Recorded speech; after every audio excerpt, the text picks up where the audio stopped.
well, diddly do and whatnot. Hey everyone, it's Night Brat Melvison here, same.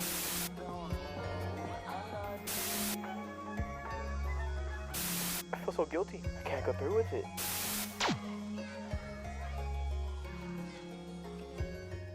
There were a lot of Disney shows from my childhood that never left my mind while growing up.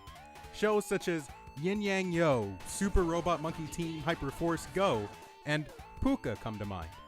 However, my interest never transcended simply rewatching the theme song and then being done with the show.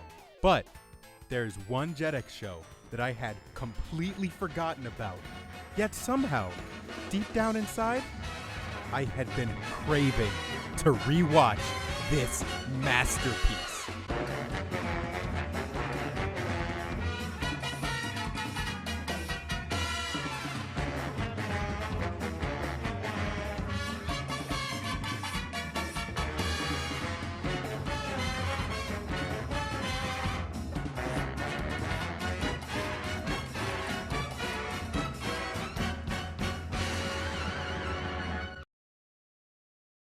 Okay, so hopefully we passed the minute mark because, oh my god, this show fucking slaps! Like, goddamn! I cannot put into words how much I fucking love this show! But I gotta try so this video can happen. Now, I didn't go back and rewatch the entire series for this video. Hell, I didn't even really mean to start watching it. I was just lying in my room at 2 a.m. thinking about all the ways my cartooning career could be canceled. When suddenly, YouTube recommends me this episode of Kid vs. Cat. Suddenly, a bell went off in my head. I was like, oh yeah, I remember this show. Let's give it a watch. Everything seemed alright at first. Got this kid playing soccer in some big game. He shows off, gets bodied, and he gets turned around and scores on his own goal. You know, normal cartoon stuff. But then that's when I heard it.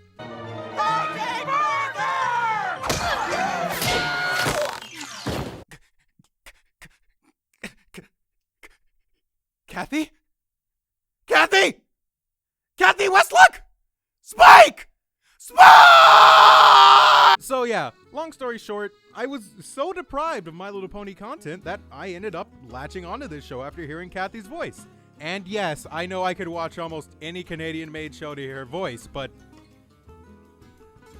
shut up. Anyway, at first, I was just watching to get my fill of Kathy, but eventually, I ended up watching the show because it's just so fucking good. Like, here's the thing. The show revolves around this alien cat-looking thing who comes to take over the Earth.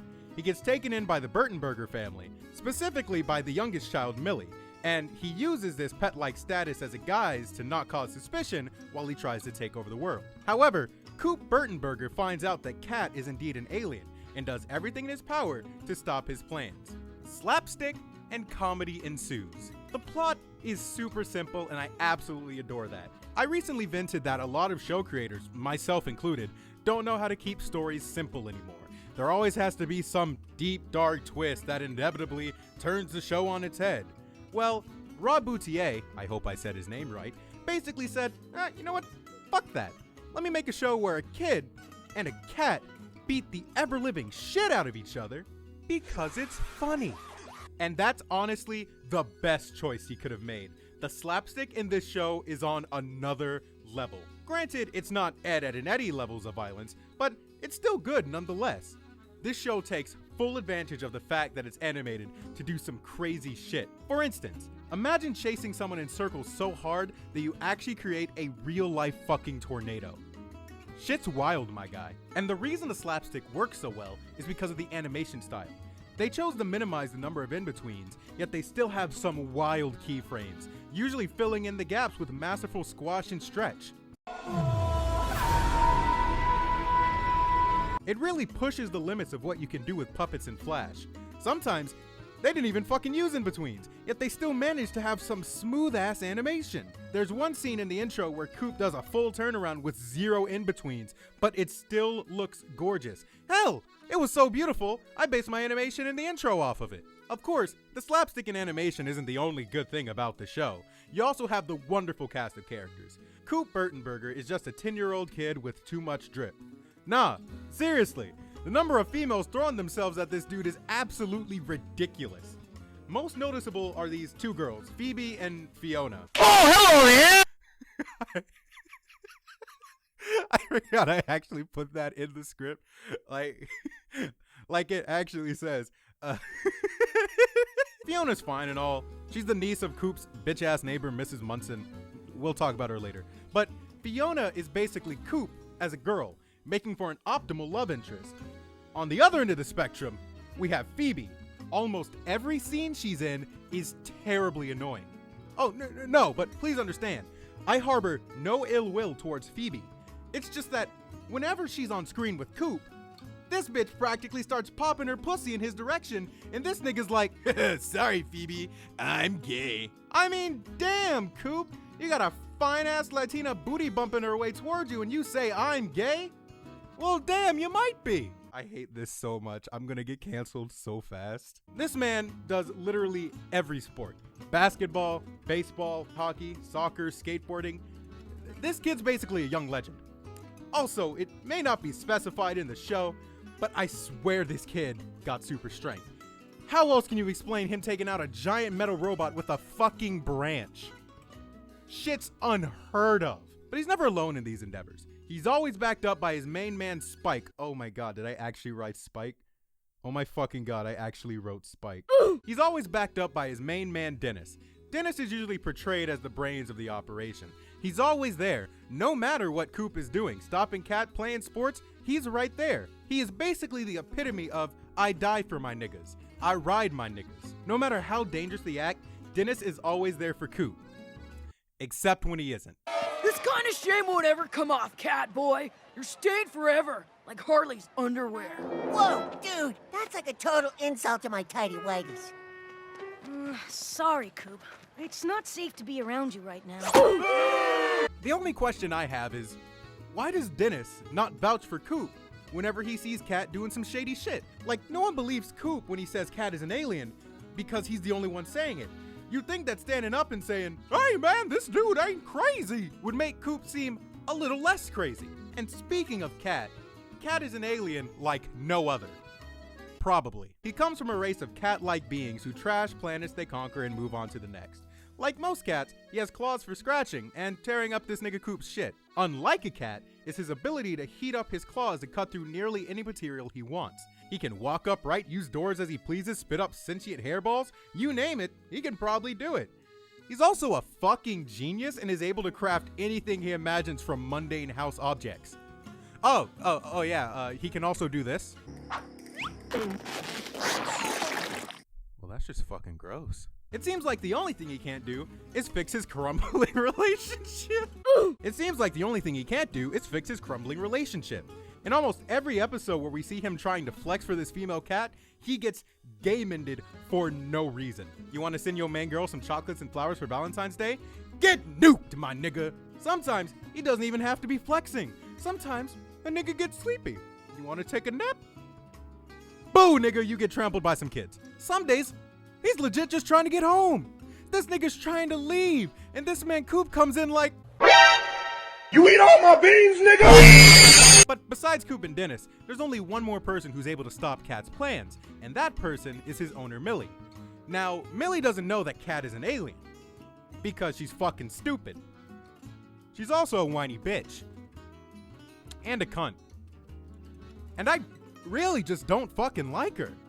Every other line of hers is, Daddy this, Daddy that, Daddy, Daddy, Daddy. Bitch, say daddy one more time and I will fucking cut your trachea from top to bottom. Damn. Just shut the fuck up. Next we have Mrs. Munson who No, get the fuck back in here, Millie. I ain't done with your Coop is bullying Mr. Cat head ass. This has got to be one of the most entitled niggas I've ever seen in my life. Now, Pyro Knight once pointed out that I normally love the young annoying girl character trope, but Millie actually makes me want to strangle a child. I have never unironically said that I wanted to kill myself, but every time this cunt snitches on Coop for something that the bald-ass cat does, I want to hang myself from the nearest tree. I mean, damn, Kathleen Barr does her job too damn well. Every godforsaken time Millie opens up her fat mouth, that noose in my closet looks oh so more appealing. And unlike every other character in the show, she is always never the victim of slapstick. Damn! Hurry up and get hit by a truck or something! Fuck! Next we have Mrs. Munson, or Old Lady Munson as she's addressed by most of the cast. She's the cranky old bitch who lives next door and lives to torture everyone. Except for Millie, which already makes her irredeemable. That crotchety old bitch is the bane of everyone's collective existence. She steals toys from the neighbors, exposes children to old lady vagina, and is overall just not pleasant to look at. Chances are, if she's on screen, she's either yelling at Coop for not being aborted, or yelling at his dad for not getting him aborted. And I'm pretty sure if the mom was in the picture, she'd yell at him for fucking the dad in the first place. Now, there's plenty of other characters in the show, but I don't really want to talk about them because they ain't shit. Oh no, like, don't get me wrong. I love every character in this show. Everyone makes me smile. Daddy, Coop missed again. Almost everyone. It's just that they really ain't shit. Dad is sometimes supportive of Coop, but he usually sides with the Hellspawn and will punish Coop for saving the world. These two niggas are fake as hell. Sometimes they roll with Coop, and other times they mercilessly bully him. Everyone else is pretty minor when it comes to the plot, but when they are involved, you better fucking believe that they're antagonizing Coop. Sometimes I feel like it would be better to let Cat win so everyone can suffer, but then again, that's probably why I'm not the one defending Bootsville. Coop is.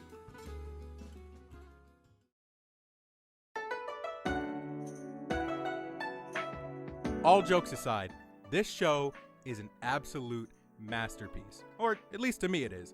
It takes me back to a simple time where cartoons could just be violent because it was funny, because it was entertaining. Back to a time where we trusted the younger generation not to be dumb enough to do things they saw on TV. Anyway, all the episodes of the show are up on WildBrain's YouTube channel. Definitely give them a watch when you get the chance.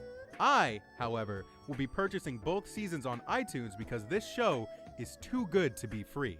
Now you may be asking, if the show's so good, why are there only 2 seasons? Well, the answer to that is simple. Disney was full of cucks who didn't know a good show when they had it.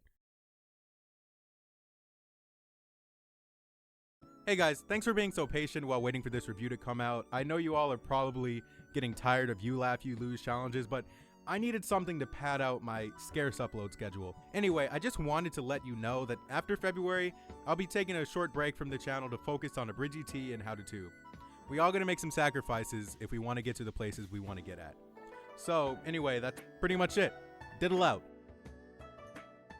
Also, if you do watch this show, start off with the episode Hack Attack. It is quite literally the best episode of the entire show. Cut me a line, Harley, and I'll do your homework for 2 weeks. 3 weeks. 1 week. Deal. Also, there are 242 images of Kid vs. Cat on Rule 34, and that is approximately 242 too many.